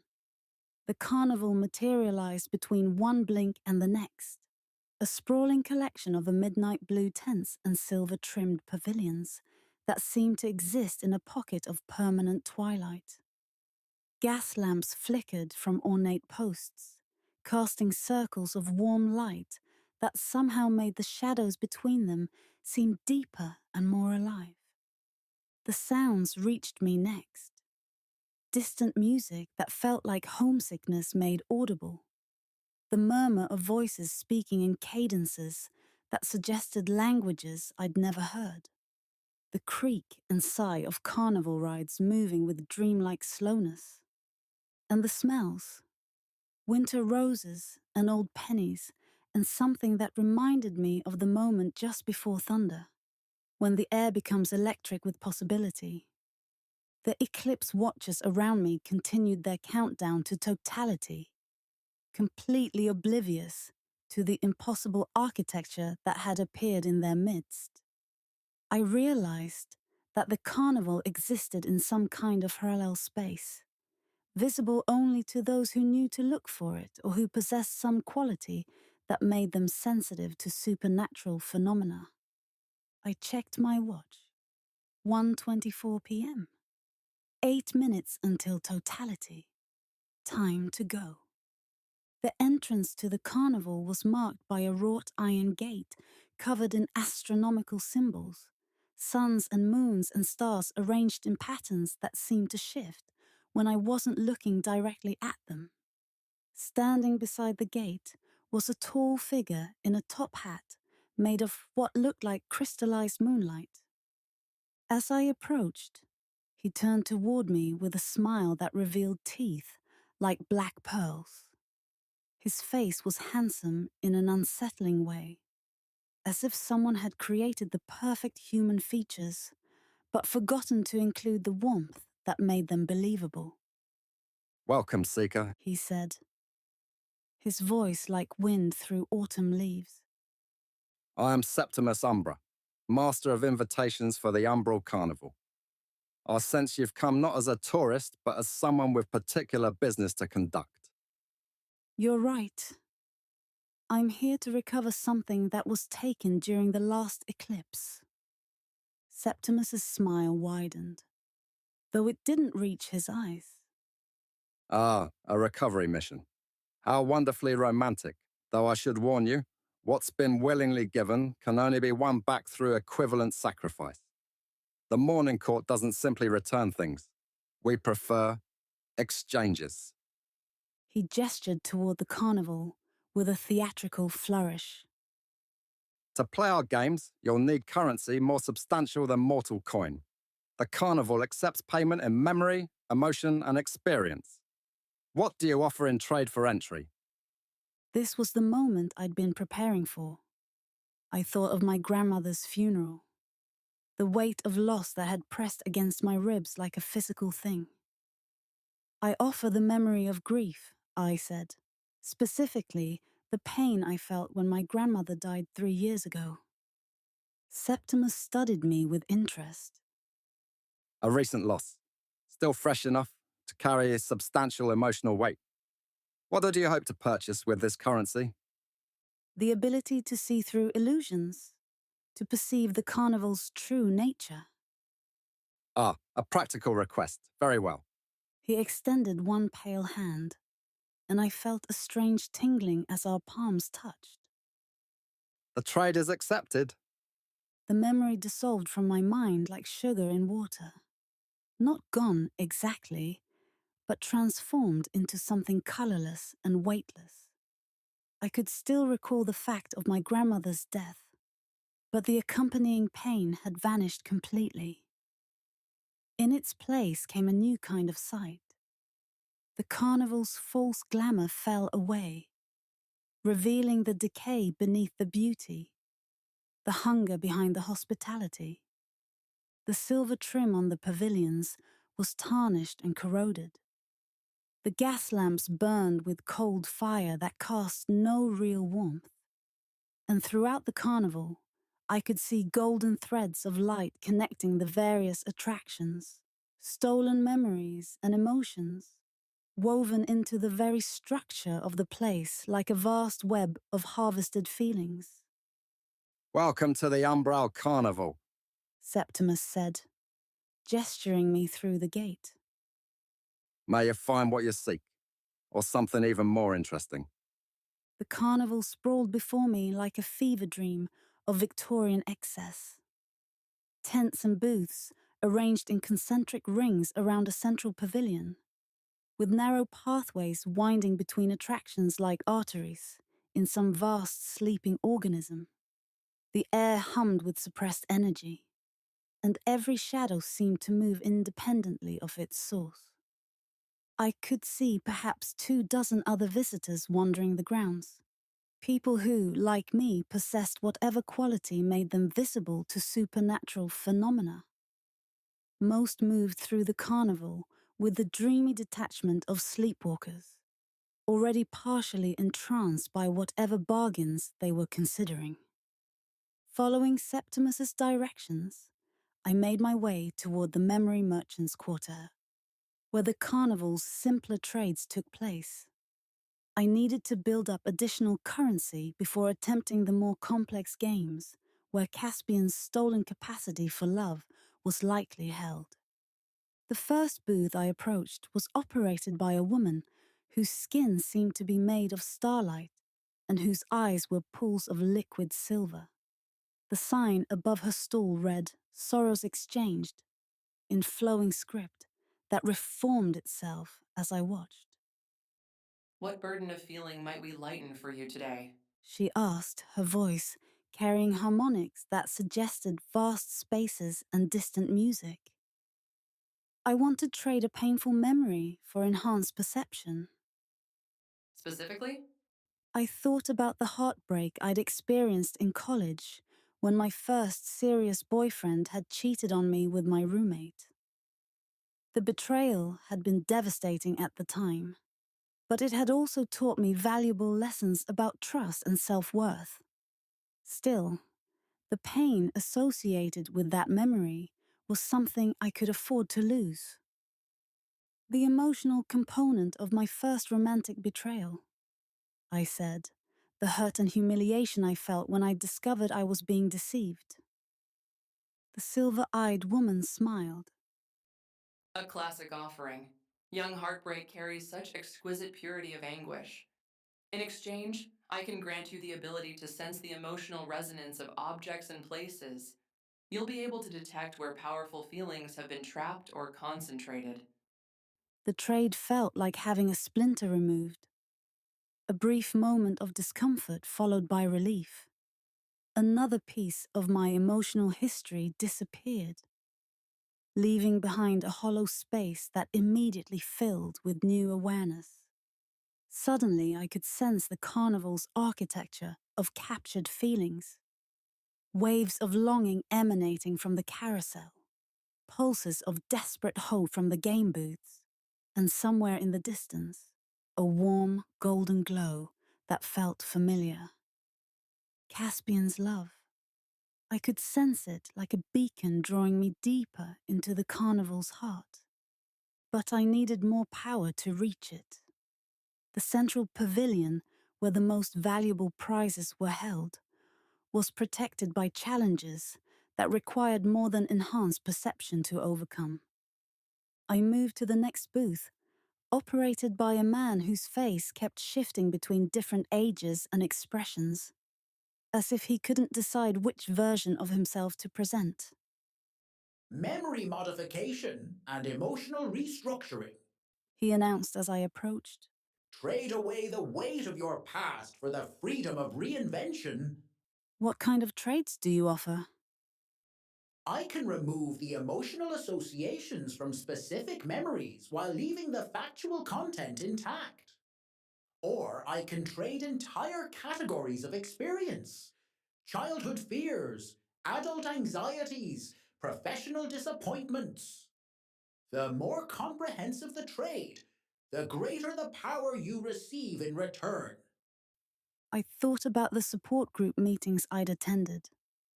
The careful way Marcus Taurus and the other Severed had learned to navigate relationships without access to genuine feeling. They'd traded away pieces of their emotional selves and learned to function despite the absence. But they'd also lost something essential about what made them human. I want to trade my memory of physical pain, I said finally. Not the lessons learned from those experiences, just the actual sensation of having been hurt. Interesting choice. Physical pain memories are surprisingly valuable. They represent the body's most primal form of learning. What do you hope to gain? Enhanced resilience, the ability to withstand psychological pressure and maintain focus under extreme stress. Done. This trade felt different, not like losing something precious, but like shedding unnecessary weight. Every bruise, cut, broken bone, and moment of physical discomfort I'd ever experienced became abstract knowledge rather than visceral memory. In exchange, I felt my mental fortitude crystallizing into something diamond-hard and unshakable. I was ready for the games. The central pavilion rose before me like a cathedral built from crystallized night, its spires reaching toward the eclipsed sun with impossible geometry. The closer I got, the more intense the golden glow of Caspian's love became, calling to me like a lighthouse beacon cutting through fog. But between me and the pavilion lay the carnival's most dangerous attractions, the games where visitors risked their most precious possessions for the chance to win back what they'd lost. The first challenge was the carousel of lost sensations, a massive merry-go-round whose horses were carved from what looked like frozen laughter. As it turned, musical notes drifted through the air, not heard but felt, like happiness made tangible. A carnival worker in a coat of midnight velvet stood beside the control mechanism. One ride to experience pure joy. She called to me. Feel what your beloved once knew. Understand the depth of what was taken from him. But riders who love the feeling too much sometimes choose never to dismount. I could see the golden thread of Caspian's stolen joy wound through the carousel's mechanism, powering the horse's movement and the music's ethereal beauty. To claim it, I'd have to ride the carousel and extract the memory fragment while resisting the temptation to lose myself in the artificial euphoria. What's the cost? I asked. Your ability to experience contentment in small things. Coffee in the morning, sunshine on your face, the satisfaction of work well done. Trade the quiet happinesses for one chance at ecstatic joy. It was a cruel bargain. Give up the gentle pleasures that sustain daily life for one ride on supernatural bliss. But I could see Caspian's memory glowing like a star at the heart of the carousel, and I knew I couldn't reach the central pavilion without claiming some of his stolen emotional capacity first. I accept. The moment I climbed onto one of the carved horses, the world exploded into sensation.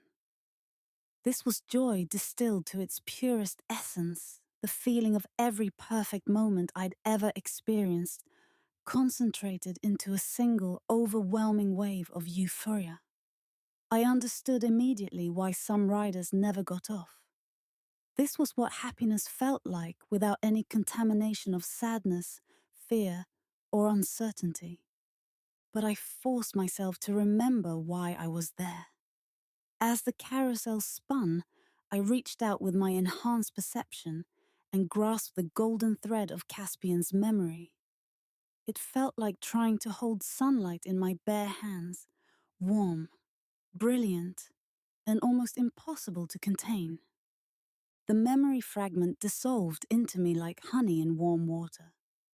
Caspian's laughter on our wedding day, his joy at seeing me walk down the aisle, his delight in small moments of shared happiness. Not the fact of these feelings, but the feelings themselves. The capacity to experience pure, uncomplicated joy in connection with another person. I had reclaimed a piece of my husband. But the carousel was still spinning, and the artificial euphoria was growing stronger with each revolution. I could feel my grip on reality beginning to loosen. The temptation to simply exist in this state of perfect happiness, threatening to overwhelm my determination to continue the quest. With an effort that felt like tearing away part of my soul, I forced myself to dismount. The sudden absence of artificial joy left me feeling hollow and grey, but I was still myself, still focused on my mission. One fragment recovered, but I could sense at least 2 more in the distance, and each would require greater risks than the last. The eclipse was approaching its midpoint. I had perhaps 20 minutes of totality remaining before the carnival would begin to fade. Time was running out. Chapter 6: The Deeper Games. The second fragment of Caspian's stolen emotions glowed like a distant star from somewhere within the lantern garden of warmth, a maze of golden light that stretched between me and the central pavilion. Even from the entrance, I could feel the temperature differential, pools of perfect comfort surrounded by spaces that promised bitter, bone-deep cold. The garden's keeper was a woman whose skin seemed to be made of light and shadow in equal measure, shifting between warmth and darkness as she moved. She smiled at me with genuine sympathy, which somehow made her more unsettling than the obviously predatory carnival workers I'd encountered so far. The Lantern Garden tests your commitment to love, she said, her voice carrying the cadence of a lullaby. Each lantern contains memories of perfect comfort, the warmth of being truly held, the safety of being completely known, the peace of absolute trust. Navigate to the center and claim what you seek. But beware, each step between the lanterns grows colder, and the temptation to simply remain in the warmth grows stronger. I could see the maze stretching before me, paths of darkness winding between circles of golden light. In each pool of illumination stood figures I almost recognized. Not real people, but constructs made from memory and longing, representations of perfect comfort that called to something deep in my chest. What's the cost of entry? Your memory of being alone, every moment of solitude, every experience of independence, every time you felt complete within yourself rather than in connection with others. Trade away your capacity for self-sufficiency, and you may attempt the maze. The bargain was more complex than the previous trades. She wasn't asking for a specific painful memory, or even a category of experience. She wanted my fundamental ability to exist as an individual rather than half of a pair. It was the kind of trade that could fundamentally alter who I was, making me dependent on others in ways that might become pathological. But I could sense Caspian's stolen capacity for physical intimacy, glowing like a beacon at the heart of the maze. And I knew I couldn't reach the Eclipse Empress without claiming it first. I accept. The moment the trade completed, I felt something essential shift inside me. The comfortable solitude I'd always been able to access, the pleasure of reading alone, the satisfaction of completing projects independently, the simple contentment of my own company. All of it evaporated like morning mist. In its place came a hollow ache, a fundamental sense of incompleteness that made me feel like half of something that had been torn in two. I understood immediately why this trade was necessary for the maze. The Lantern Garden was designed to exploit people's need for connection, and without my capacity for self-sufficiency, the warmth offered by each lantern would be nearly irresistible. But I stepped into the maze anyway. The first few steps were manageable. The cold was sharp, but not unbearable, and the nearest lantern was only a few yards away. But as I moved deeper into the garden, the spaces between warmth grew wider and the cold grew more savage. By the time I was halfway through the maze, Each step felt like walking through Arctic wind that cut through clothes and skin to chill the very bones. Worse than the physical discomfort was the emotional assault. Each lantern I passed showed me perfect moments of comfort and connection. Not my own memories, but idealized visions of what intimacy could look like. A couple embracing after years of separation. A parent comforting a frightened child. Friends laughing together in perfect understanding. Without my capacity for self-sufficiency, these visions hit me like physical blows. The newly created emptiness inside me reached desperately toward each offered warmth, and it took all my enhanced mental resilience to keep moving rather than sinking into the nearest pool of artificial comfort. The third circle from the center nearly broke my resolve entirely. The warmth there carried the specific signature of Caspian's stolen memories. Not just abstract comfort, but the exact sensation of being held by him, of feeling safe and cherished in his arms. The construct in that circle even looked like him, arms outstretched in invitation, smile warm with the kind of love I hadn't seen in his face since before the eclipse. I stood at the edge of that circle for what felt like an eternity, every newly hollow part of me screaming to step into the warmth and just stay. To exist in this pocket of perfect comfort where Caspian still loved me, where I could feel cherished and safe and complete. But it wasn't real. It was a construct made from stolen memories, a trap designed to catch people who'd traded away their ability to be whole on their own. I forced myself to step past the false Caspian and continue toward the center, even as the cold became so intense that my breath came in clouds and ice began forming on my clothes. The heart of the maze contained a single black lantern, unlit and somehow colder than the spaces between the other lights. When I touched it, it flared to silver flame, and suddenly I was flooded with memory fragments. Caspian's capacity for physical intimacy, his ability to find comfort in touch, his deep need for the kind of closeness that comes from choosing to be vulnerable with another person. The memories felt like coming home to a place I'd forgotten existed, but they also carried the weight of what I'd traded to claim them. The understanding that I would never again be able to find complete satisfaction in solitude, that I'd made myself fundamentally dependent on connection with others. 2 fragments recovered, but I could sense that the most important piece, Caspian's core capacity for love itself, was held in the Eclipse Empress's personal collection, in the central pavilion where the most dangerous games were played. I stumbled out of the lantern garden, feeling hollowed out and incomplete, but more determined than ever. The eclipse was past its midpoint now. I had maybe 15 minutes of totality remaining before the carnival began to fade. Time for the final challenge.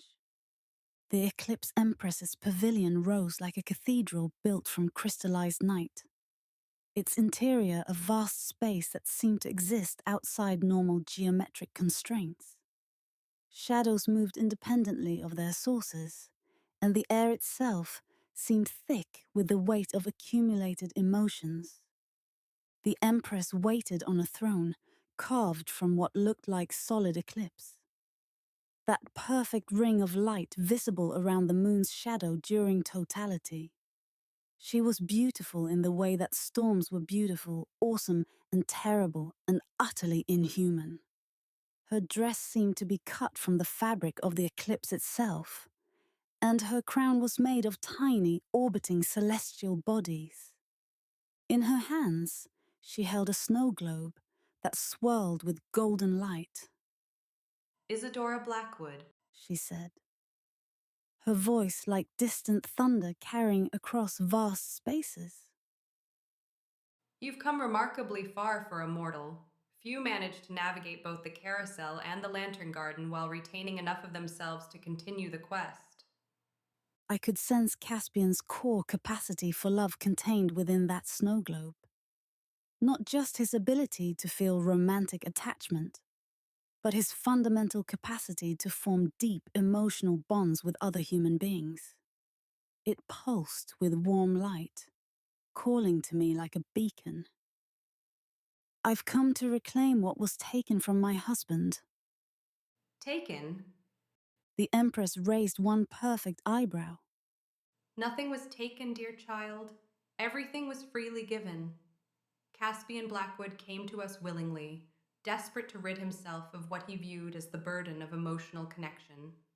We simply provided the service he requested. He didn't understand what he was trading away. Didn't he? The Empress lifted the snow globe, and inside it I could see a perfect miniature of Caspian and me. Two figures embracing, laughing, existing in a bubble of mutual safety and love. He understood perfectly. He was in love with you, desperately and completely, and that love caused him constant anxiety. He worried that he wasn't worthy of you, that his depression made him a burden, that his emotional intensity was more than you wanted to deal with.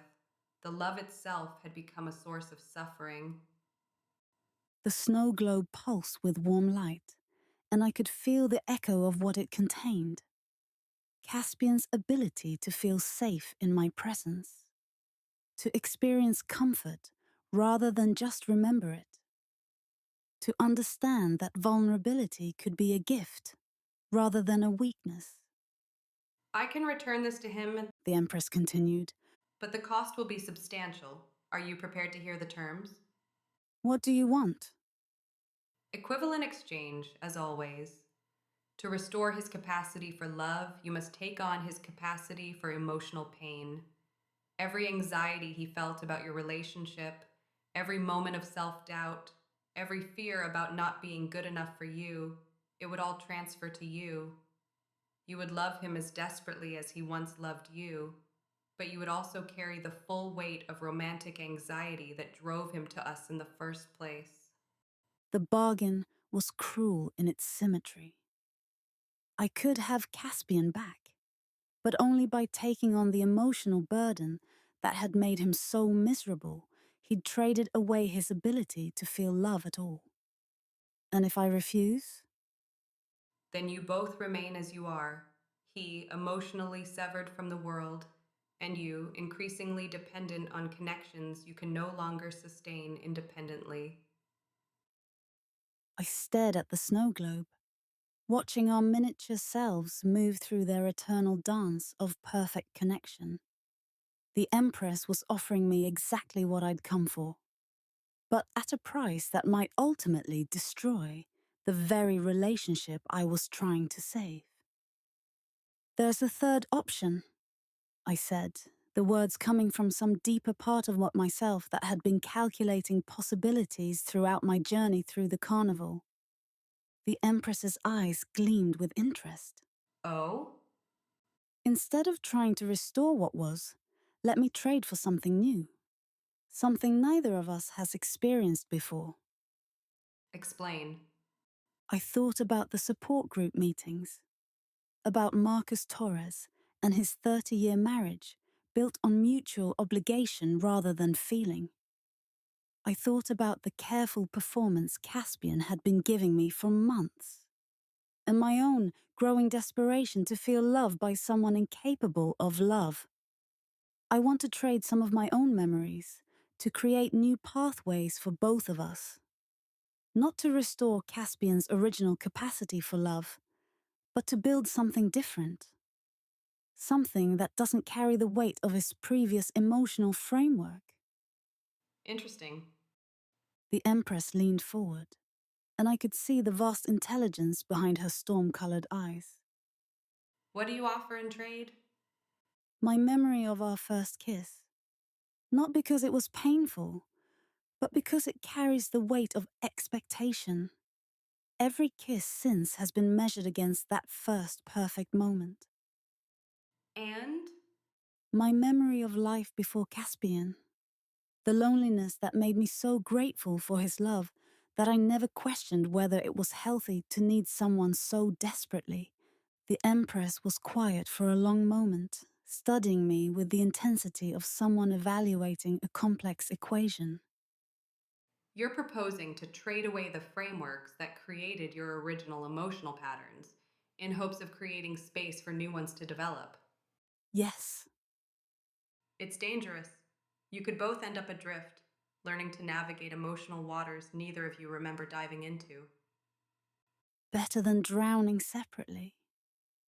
The Empress smiled, and for the first time since I'd entered her pavilion, it seemed genuinely amused rather than predatory.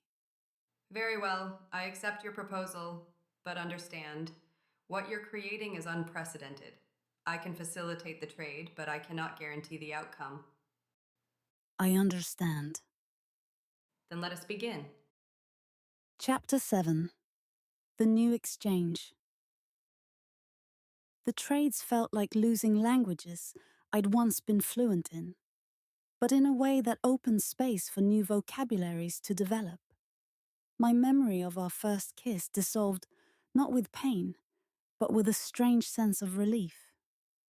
Suddenly, I could imagine touching Caspian without the weight of comparison, without the pressure of trying to recreate a perfect moment from our past. The memory of pre-Caspian loneliness took longer to dissolve, its roots going deeper into the architecture of who I'd become. But as it faded, I felt something shift in my fundamental relationship to love itself. The desperate need to be cherished. The fear of abandonment that had made me cling so tightly to our relationship. All of it evaporated like morning mist. In return, the snow globe cracked open, its golden light flowing out to merge with the memory fragments I'd already collected. But instead of simply returning Caspian's original emotional capacity, the combined essence began to form something new. Pathways to intimacy that neither of us had ever traveled. Ways of connecting that weren't built on the foundation of his previous anxieties or my previous neediness. Fascinating. The Empress murmured, as the light swirled around us both. You've created something entirely novel. Emotional connections without precedent, intimacy without history. Whether you'll find each other on that journey, well, that remains to be seen. The light began to fade, and I realized the pavilion itself was becoming translucent. Outside, I could see the first sliver of the sun emerging from behind the moon as totality approached its end. The eclipse is ending. The Empress said, rising from her throne. Time to return to your world, Isadora Blackwood. Take with you what you've created and discover what it means to love without the weight of memory to guide you. The pavilion dissolved around me like sugar in water, and I found myself stumbling across the nature center clearing as the sun burst free of the moon's shadow, and ordinary daylight flooded back across the Texas landscape. The eclipse watchers around me were cheering, crying, embracing each other in the emotional aftermath of witnessing totality. But I barely registered their celebration. The reformed emotional essence was settling into my consciousness like a new organ learning to function, creating pathways I'd never experienced before. I felt different, not diminished exactly, but restructured in fundamental ways. The desperate love I'd felt for Caspian had been replaced by something more open, less desperate. I could still sense our connection, but it felt less like an addiction and more like a choice. More importantly, I could feel the changes I'd made beginning to ripple outward, following whatever metaphysical connections still linked me to my husband. The emotional pathways I'd created weren't just for me. They were for both of us. New possibilities for intimacy that didn't carry the weight of our previous patterns. Whether it would be enough remained to be seen. I drove home through the Texas night with my hands shaking on the steering wheel. Not from fear, but from the strange sensation of existing in a body that no longer remembered loneliness. The world looked different through eyes that didn't carry the weight of comparison. And I found myself genuinely curious about what I might discover when I saw Caspian again. I arrived in Oregon 36 hours after the eclipse ended, exhausted from the drive and uncertain what I would find when I walked through our front door. Caspian was waiting in the kitchen, making coffee with the same mechanical precision he'd shown for months. But when he looked up and saw me, something flickered behind his eyes. Not recognition of the emotion I was feeling, but curiosity about it. You look different. He said. And for the first time in months, it sounded like he actually saw me rather than simply acknowledging my presence. I feel different. He studied my face with genuine attention, and I realized he was experiencing something he couldn't quite identify. The first stirring of the new emotional pathways I'd created. The eclipse trip was successful? I think so, but not in the way I expected. He approached slowly, as if drawn by something he couldn't name, and offered his hand. When our fingers touched, it was like nothing either of us remembered experiencing before. Not the comfortable familiarity of 8 years of marriage, not the electric thrill of new attraction, but something else entirely. A tentative warmth, the beginning of recognition between two people who were choosing in real time to be vulnerable with each other. This is... Caspian started, then stopped. His brow furrowed in concentration. I don't remember feeling anything like this before. Neither do I said. And it was true. Whatever I'd traded away had taken with it the framework for how touch was supposed to feel, leaving room for genuine discovery. We spent the evening learning each other like teenagers, marveling at the way a simple touch could convey warmth, exploring the strange new geography of chosen intimacy. It was awkward and uncertain, and completely unlike our previous relationship. It was also somehow beautiful. I don't understand what's happening. Caspian said, but his voice carried wonder rather than distress. We're learning, I said, both of us, together. And for the first time in months, when he smiled at me, it reached his eyes.